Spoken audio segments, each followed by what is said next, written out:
sendo 5 minutos o tempo como líder do vosso partido, mais 3 minutos pelas breves comunicações que Vossa Excelência tem direito. Senhor presidente, senhores e senhoras parlamentares, neste 19 de abril, passados 50 anos do golpe civil-militar, temos que refletir sobre o genocídio dos povos indígenas no período da ditadura política de Estado, com consequências graves até hoje.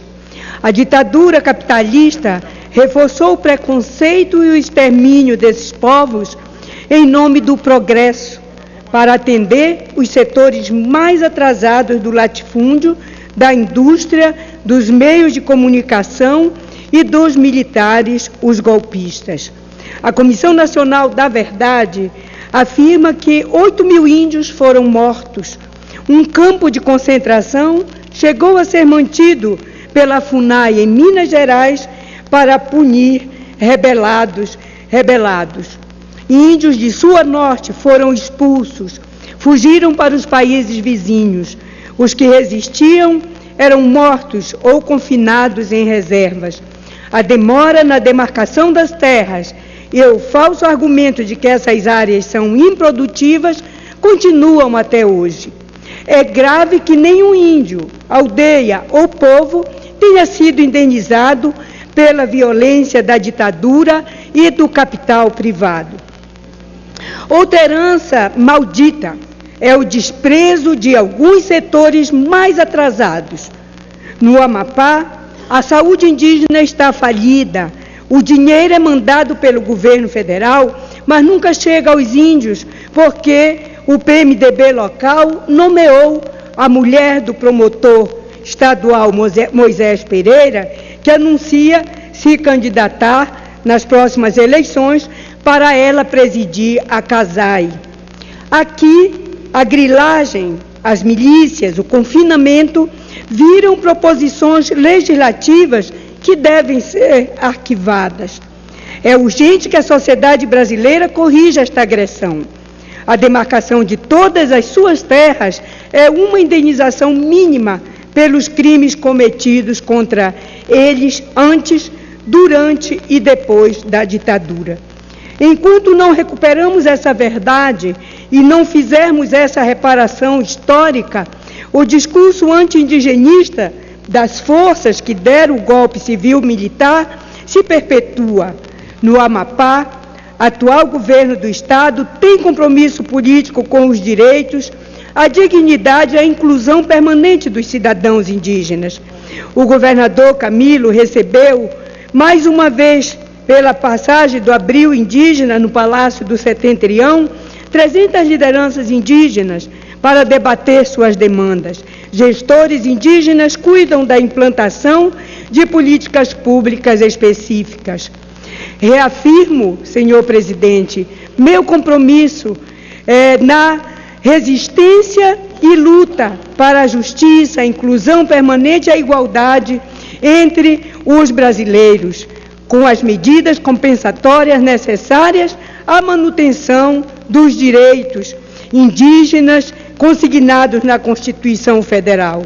Somos a favor do arquivamento da PEC 215 de 2000, pela sua inconstitucionalidade afirmada por maiores juristas do nosso país.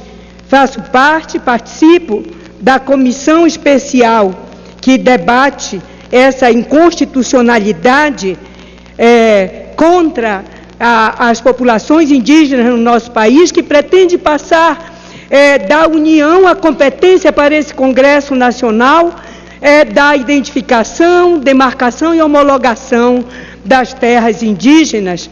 E ontem nós ouvimos aí nessa comissão especial uma afirmação que nos chocou bastante, e a afirmação era de que a denominação PEC 215 de 2000 teria que ser modificada para um pacto indígena para o século XXI. Que pacto é esse que significa um grande atraso para as populações indígenas? E não se pode tirar essa denominação, que é uma proposta de emenda constitucional, né, de número 215, senão nós estaremos rasgando o regimento interno dessa casa.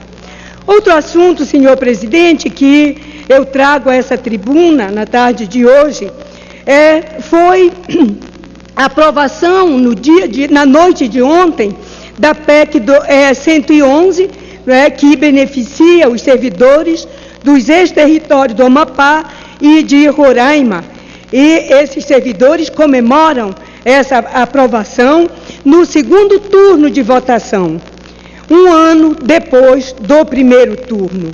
Servidores ativos e inativos dos ex-territórios do Amapá e de Roraima e das prefeituras do estado do Amapá, de Mazagão, Amapá, Calçoene, Oiapoque e Macapá, conforme projeto de minha autoria, incorporado à PEC 111, voltarão à folha da União como lhes é de direito. Professores, policiais civis, fiscais de tributo federais terão seus vencimentos e seus planos de carreiras restituídos. Faremos justiça aos servidores e aos estados para que estes possam investir em programas sociais. É de tal importância a aprovação dessa PEC que o governador Camilo Capiberibe do Amapá mobilizou-se pela sua aprovação.